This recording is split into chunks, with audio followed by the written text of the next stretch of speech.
So people think that, okay, parking is required in a city, why not do it? Yes, it's required. But I think we all need to look at the issues of what happens when cars come to city in a slightly more broader context. Okay, so when cars come to the minute a new car comes into the city loses space.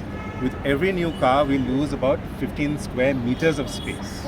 Okay, so imagine how many new cars are coming. So since every day the city itself is losing thousands and thousands of square meters, and this is not an abstract statistic. This is a hard reality.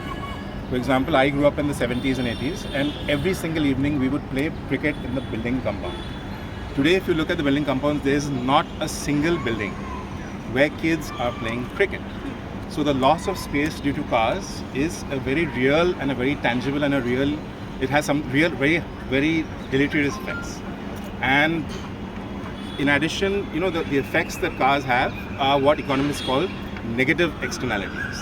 It has negative consequences which do not affect the car owners themselves, but affects all of the other people in the city.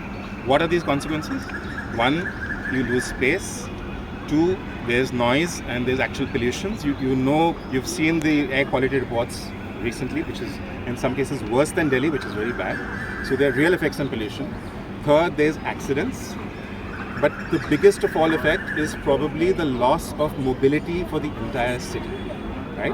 When there are too many cars on the road, nobody can move around. Not people in buses, not people on the road.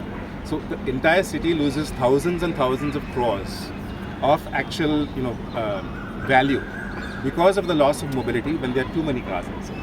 And studies around the world have shown that we cannot have too many cars in a city. Okay? Let's extrapolate a little 30 years down the line and see where we're going to stand, right? So what are some of the main things that are going to happen, right? We are going to have electric cars and self-driving cars. Okay, so one good thing is that pollution will come down. But with self-driving cars, what is going to happen is that cars are going to become less owned by one particular person and are shared by everybody because the car can drive itself. So most people will call a car on an app, right? So what is the consequence of that? The consequence of that is that we do not need as many parking spaces as we have today.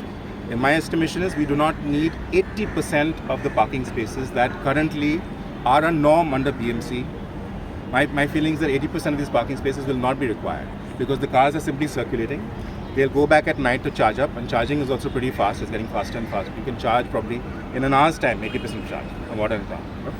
So we do not need as much parking as is being currently required in the BMC norm. So we might be making all this stuff, and this is going to be useless in 10 or 15 years. So let's think about all these things in a larger context and not just think, okay, parking is sometimes required. And as we know, in Bombay, we have one of the lowest ratios of open green spaces to the population anywhere in the world. So killing a park is the worst possible idea.